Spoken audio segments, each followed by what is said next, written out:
ఇదిగో బాలు, నువ్వు ఏం చేస్తావో, మీ అన్నయ్యని ఎలా ఒప్పిస్తావో నాకు తెలీదు. నేను చెప్పింది మాత్రం జరిగి తీరాల్సిందే. That's all. Okay okay Sashi, cool ఐసే. నేను తనని డైరెక్ట్గా అడుగుతాను.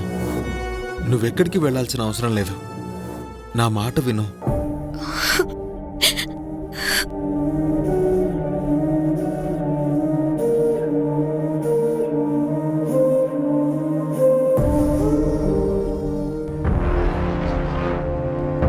బాలు, నిన్ను వదిలిపెట్టి వెళ్ళిపోవడం నాకు మాత్రం ఇష్టం అనుకున్నావా?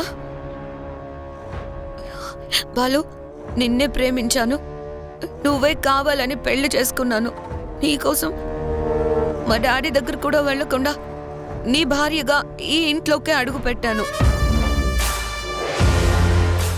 ఎంతో విలాసవంతమైన జీవితాన్ని గడిపిన నేను ఇప్పుడు ఈ ఇంటి కోడలిగా కాస్త స్వతంత్రంగా ఉండాలని ఆశపడుతున్నాను. అది కూడా తప్పేనా బాలు?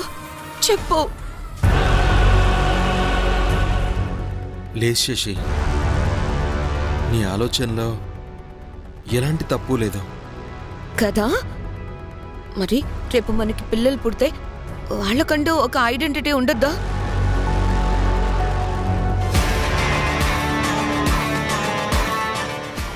అలా ఉండాలి అంటే వాళ్ళకు ఒక అందమైన భవిష్యత్తుని మనమే కల్పించాలి కదా. మన పిల్లల కోసం మనం బంగారు బాటని వేయాలంటే మన కోసం మనం జీవించాలి కదా. కంపెనీలో ఒక రెస్పెక్టబుల్ పొజిషన్, ఈ సొసైటీలో మనకంటూ ఒక గొప్ప స్టేటస్ ఉండాలి కదా.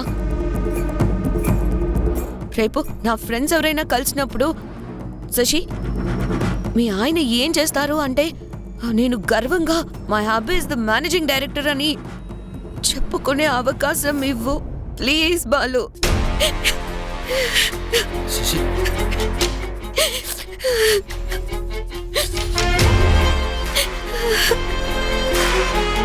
శశి, ఇన్నాళ్లుగా నేను అసలు ఈ యాంగిల్లోనే ఆలోచించలేదు. You are absolutely right. అందరిలో మనం ఉండాలి, కానీ మనకంటూ మన ప్రపంచం కూడా ఉండాలి. There you are. అయితే రేపే బావగారిని అడుగు. నో నో నో, అడగడం కాదు, ఒప్పించు. అప్పుడే నువ్వు నేను హ్యాపీగా ఉండొచ్చు బాలు. ప్లీజ్.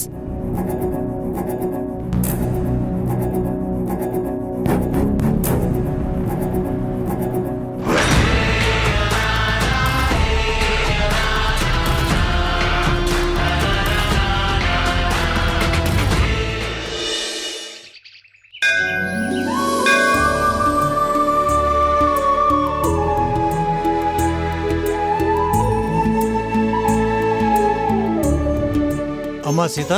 బాబాయ్ గారు బాగున్నారా? నేను బాగానే ఉన్నాను గాని ఇప్పుడు మీ నాన్నకి ఎలా ఉందో అమ్మా? జబ్బు పూర్తిగా తగ్గినట్టేనా? బాబాయ్ గారు మీరేమంటున్నారు? మా నాన్నకి జబ్బు తగ్గడమేంటి? అదేంటమ్మా, ఈ మధ్య నువ్వు మీ నాన్న దగ్గరికి వెళ్ళలేదా? వెళ్ళాలని అనుకున్నాను గాని అక్కడ మా ఇంట్లో పరిస్థితుల వల్ల నేను వెళ్ళలేకపోయాను. అదన్నమాట విషయం. వెళ్ళటం కుదరకపోతే గుండె జబ్బుతో బాధపడుతున్న మీ నాన్నని ఫోన్లో అయినా పలకరించాలి కదా. ఏంటి మా నాన్నకి గుండె నొప్పా? అవునమ్మా, వెంకట్రావు గారు నెల రోజుల నుంచి గుండె నొప్పితో అలమటిస్తున్నారు. 10 రోజుల ముందే నేను కూడా వెళ్ళి చూశాను. పట్నంలో ఆసుపత్రికి తీసుకువెళితే అక్కడి డాక్టర్లు 2 స్టంట్లు వేస్తేనే బ్రతుకుతాడు, లేకపోతే చాలా కష్టం అని చెప్పారు. అయ్యో నాన్న, భగవంతుడా. ఏంటమ్మా నువ్వు కన్న కూతురివి పక్క ఊరిలోనే ఉండి తండ్రి బాగోగులు కనుక్కోకపోవడం కరెక్ట్ కాదమ్మా. బాబాయ్ గారు నిజంగా ఇదంతా నాకు తెలియదండి. తెలుసుంటే నేను దగ్గరుండి మా నాన్నకి ట్రీట్మెంట్ చేయించుండేదాన్ని. వెళ్ళొస్తాను. టాబ్లెట్ వేసుకో.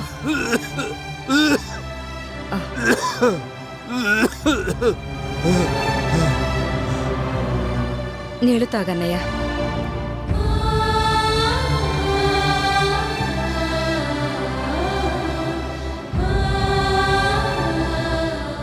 అన్నయ్య, నిన్నిలా చూస్తుంటే మాకెంతో బాధగానో భయంగానూ కూడా ఉందన్నయ్య. అవునరా వెంకట్రావు, ఇప్పటికైనా సీతకు ఫోన్ చేసి నీ గురించి చెప్పేస్తాంరా. వద్దు, సీత అనవసరంగా కంగారు పడుతుందిరా. నాన్నా, నాన్నా, నాన్నా. అమ్మ సీత, ఏం నాన్న ఇది? నాన్న, నీకింత జబ్బు చేస్తే నాకొక్క ఫోన్ కూడా చేయకుండా ఎందుకు నాన్న ఇలా చేసావు?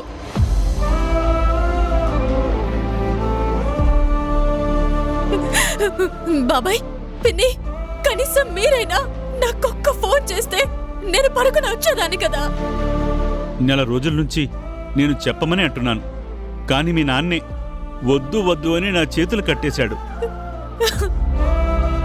సంసారం గుట్టు రోగం రట్టు అంటారు, కానీ అన్నయ్య ఏమో మా మాటే వినడు. ఏం నాన్న, కన్న కూతుర్ని నేనుండి కూడా నీకంత కానిదాన్ని అయిపోయానా? తల్లి, నువ్వంత మాట అనొద్దమ్మా. కూతురు పెళ్లి చేసుకుని అత్తవారింటికి వెళ్ళాక ఒక తండ్రిగా నీకు అచ్చట్లు ముచ్చట్లు జరిపించాలే గాని నా జబ్బు గురించి చెప్పి నిన్ను కంగారు పెట్టకూడదు కదమ్మా. అంతేలే నాన్న, నేను ఆడపిల్లని కాబట్టి అంత మాట అనగలిగావు. అదే నేను నీ కొడుకుగా పుట్టుంటే నా దగ్గర దాచిపెట్టేవాడివా? అమ్మా సీత. పిన్ని, డాక్టర్లు ఏమన్నారు? తన గుండె చాలా బలహీనంగా ఉంది, వెంటనే ఆపరేషన్ చెయ్యాలి అని కూడా చెప్పారు.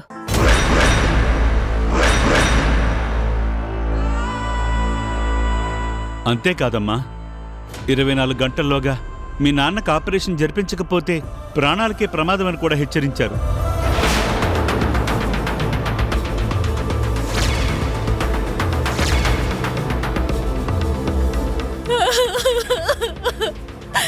అయ్యో భగవంతుడా, గుళ్ళ ఎవరో చెప్తే గాని ఎంత జరిగిందని నాకు తెలియకపోయింది.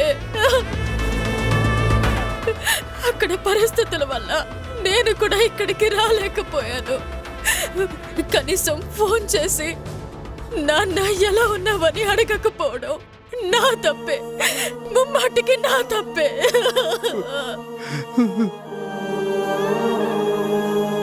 సీత, జరిగిన దాని గురించి కాదు, జరగాల్సిన దాని గురించి ఆలోచించు.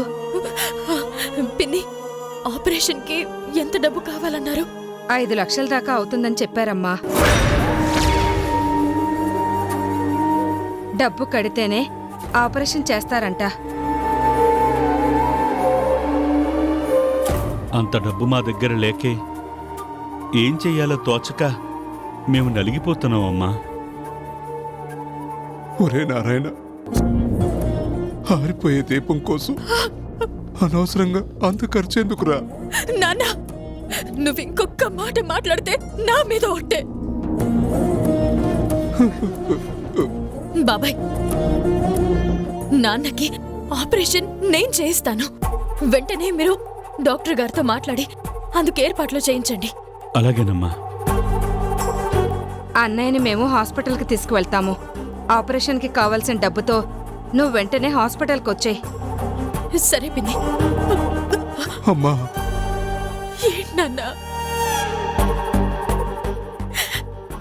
ఏంటన్నా అలా చూస్తున్నావు? నా కళ్ళతో నేను మళ్ళీ చూడగలను లేదో అని. నాన్న, అంత మాటలకు నీకేం కాదు. నేను నేను నేను బ్రతికించుకుంటాను నాన్న. నేను వెళ్ళొస్తాను, జాగ్రత్త.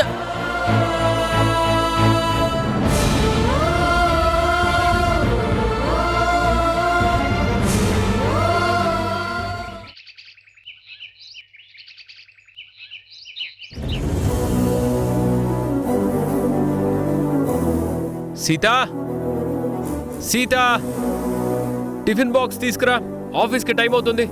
రాంబాబు గారు, సీతమ్మ గారు ఇంట్లో లేరు. ఇంట్లో లేదా? ఎక్కడికి వెళ్ళింది? గుడికి వెళ్ళొస్తానని నాతో చెప్పెళ్ళింది కదేటి. హ్మ్. మీ అమ్మగారికి ఆ దేవుడి మీద భక్తి చాలా ఎక్కువైపోతుంది. ఆదివారం సూర్యుడు, సోమవారం శివుడు, మంగళవారం ఆంజనేయుడు, బుధవారం వినాయకుడు, గురువారం సాయిబాబా, శుక్రవారం మహాలక్ష్మీదేవి, ఇక శనివారం నాడేమో ఏడుకొండలవాడ గోవింద గోవింద అంటూ వెంకటేశ్వర స్వామి గుడికి. ఆడవాళ్ళకి వారంలో అన్ని రోజులు దేవుళ్ళకే అయిపోతాయి. ఇక పతిదేవుడి మాట ఏంటా అని. రాంబాబు గారు, ఆడది ఎన్ని దేవుళ్ళకు మొక్కినా తన పెనిమిటి సల్లగా ఉండాలనే కదేటి. హ్మ్, మీ అందరిది ఒకటే పార్టీ కదా, అందుకే ఈ కవరింగ్. ఏం చేస్తాం, ఈ రోజుకి నాకు లంచ్ బాక్స్ లేనట్టే. రాంబాబు గారు, తమరు ఆఫీస్కి వెళ్ళేటప్పుడు లంచ్ బాక్స్ ఇవ్వమని సీతమ్మ గారు నాతో చెప్పే వెళ్ళినారు కదేటి. ఏంటి, లంచ్ బాక్స్ రెడీ చేసి వెళ్ళిందా? ఎంతైనా ఇల్లాలి కదండి. దేవుడి కన్నా పతిదేవుడే ముఖ్యం కదేటి. ఉండండి బాబు, మీ లంచ్ బాక్స్ తీసుకొస్తాను.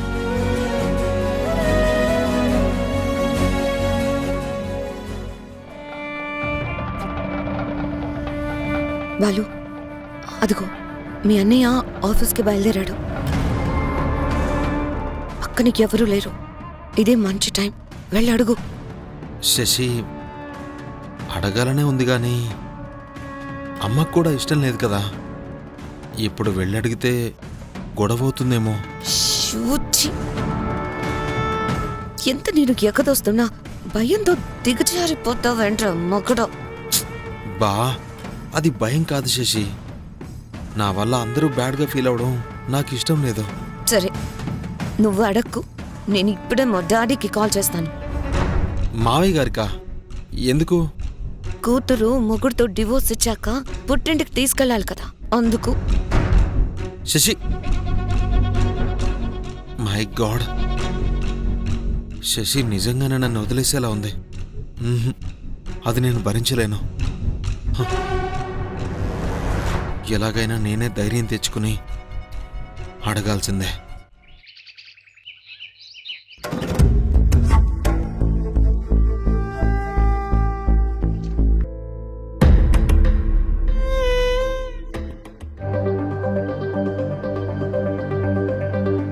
ఆశ్చర్యంగా ఉంది. ఒకప్పుడు అమెరికా వెళ్ళి ఎంఎస్ చదివిరారా అంటే చిన్నపిల్లోళ్ళ నేనంత దూరం వెళ్ళానని గొడవ చేసిన మన బాలు మనకు చెప్పా పెట్టకుండా శశిరేఖని పెళ్లి చేసుకొని రావడం, ఇప్పుడేమో ఆఫీస్ బాధ్యతలన్నీ నాకే అప్పగించండి అని అడగడం నమ్మలేకపోతున్నాను. ఏదో కంపెనీకి వెళ్తానంటే అన్నయ్యకి తోడుగా ఉండడానికేమో అనుకున్నాను, కానీ వాడిలాంటి ఆలోచనలతో ఉన్నాడని అస్సలు ఊహించలేదు.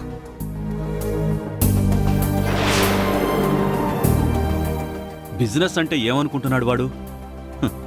మేనేజ్మెంట్ పుస్తకాల్లో థియరీగా చదువుకోవడం వేరు, ప్రాక్టికల్గా బిజినెస్లోకి దిగటం వేరు.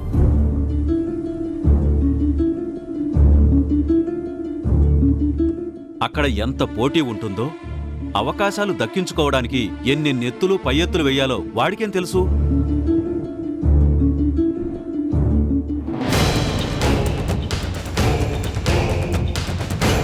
అసలు ఇలాంటి బుద్ధి బాలుకెందుకు పుట్టిందో నాకు అర్థం కావడం లేదు.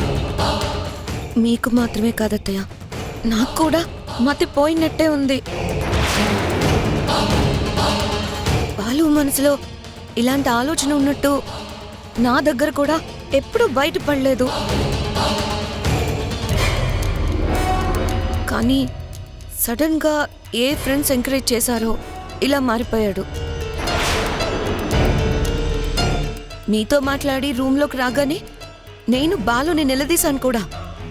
This is very bad Balu అని అన్నాను.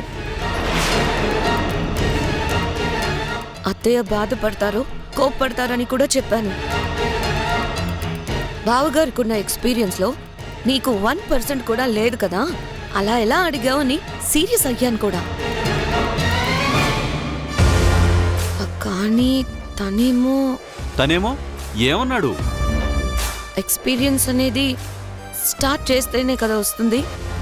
పుడుతూనే ఎవరైనా ఈత నేర్చుకుంటారా, సైకిల్ తొక్కుతారా, ఆకాశానికి ఎగురుతారా అన్నట్టు మొండిగా మాట్లాడాడు.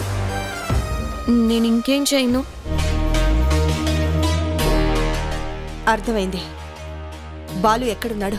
నేను వద్దంటున్నా వినకుండా డైరెక్ట్గా బావగారితోనే మాట్లాడతాను అని ఆవేశంగా వెళ్ళాడు.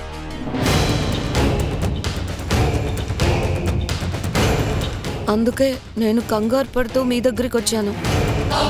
ఇప్పుడు అన్నదమ్ముల మధ్య ఏం జరుగుతుందో అని నాకు టెన్షన్గా ఉంది.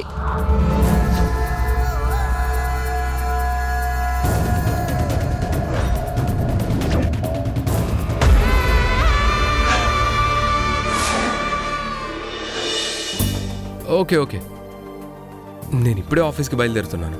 మన కంపెనీ సరికొత్త ప్రోడక్ట్ని ఎలా మార్కెటింగ్ చేయాలో మన డీలర్స్ అందరితోనూ ఒక మీటింగ్ పెట్టుకొని మాట్లాడుకుందాం. ఓకే, బాబాయ్. అన్నయ్య, ఏంట్రా బాలు, ఏదో టెన్షన్లో ఉన్నట్టున్నావు, ఏంటి విషయం? అన్నయ్య అది బాలు!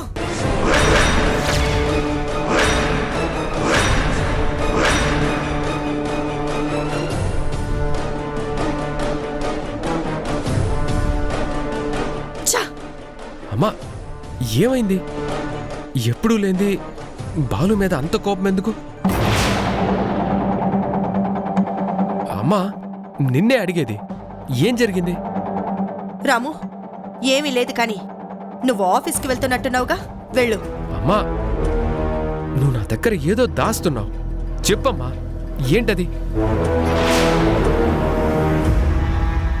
బుర్రలో పురుగు తొలుస్తుంటే అలాంటి ఆలోచనలే వస్తాయి. ఇది ఇప్పుడు బ్లాస్ట్ అవుతుంది ఆటమ్ బాంబ్. అమ్మా, నీ మాటలు వింటుంటే నాకు ఎందుకో అనుమానంగా ఉందమ్మా, ఏం జరిగిందమ్మా?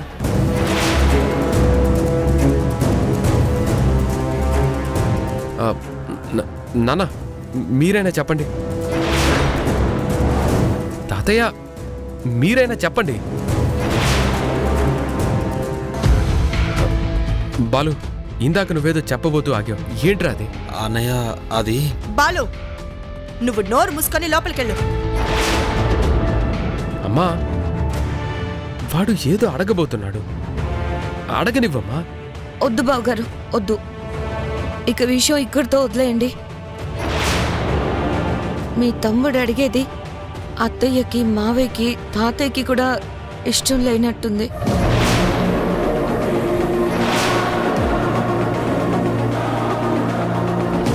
అయితే నువ్వే చెప్పు, ఏంటా మ్యాటర్? ఏం లేదు బావగారు, మీ తమ్ముడు బాలు కూడా మీలాగే బిజినెస్ని సొంతంగా చూసుకుంటూ ఎంతో ఎత్తుకు ఎదగాలని అనుకుంటున్నాడు.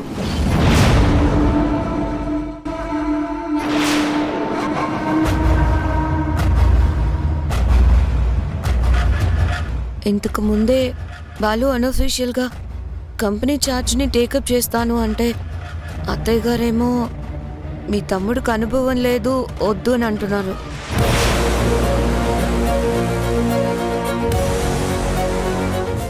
మీరుండగా అవన్నీ చేయడం బాగుండదని నేను కూడా చెప్పి చూశాను. కానీ మీ తమ్ముడే నా మాట కూడా వినట్లేదు. బాలు, అదేనా నువ్వు అడగాలనుకుంటుంది? అవునన్నయ్య, నేను మన కంపెనీకి బాస్ని కావాలి అనుకుంటున్నాను. తమ్ముడు, ఈ మాట నువ్వు ఎప్పుడెప్పుడు అంటావా అని ఇన్నేళ్ల నుంచి ఎదురు చూస్తున్నాను.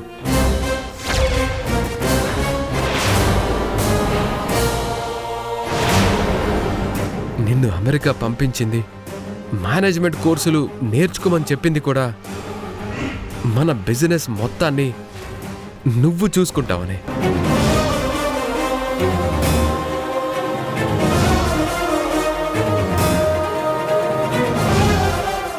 హ్యాపీగా ఈ రోజు నుంచే నువ్వు టోటల్గా ఛార్జ్ తీసేసుకో.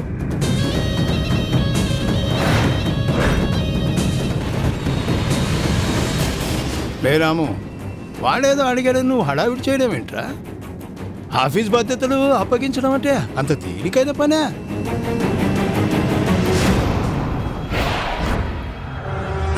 అవునరా, అందరం కూర్చుని మాట్లాడి ఒక నిర్ణయం తీసుకుందాం. ఏం అక్కర్లేదు. రాము, నేను చెప్తున్నాను, నువ్వు ఆఫీస్కి వెళ్ళు. అమ్మా ప్లీజ్ అమ్మా, నువ్వలా మాట్లాడొద్దు. నా తమ్ముడు బాధ్యతల్ని తీసుకుంటాను అంటే అది మంచి విషయమే కదా.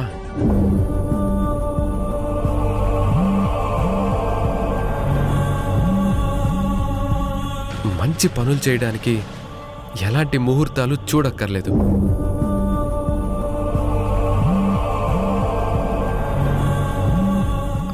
బాలు అనే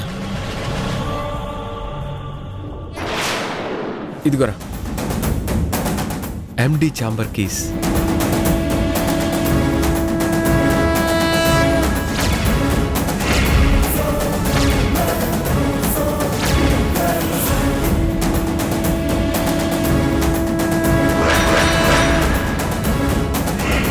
ఈరోజు బావగారు రాణి గ్రూప్ ఆఫ్ ఇండస్ట్రీస్ అధికారాలన్నిటినీ బాలుకు అప్పచెప్పబోతున్నారు.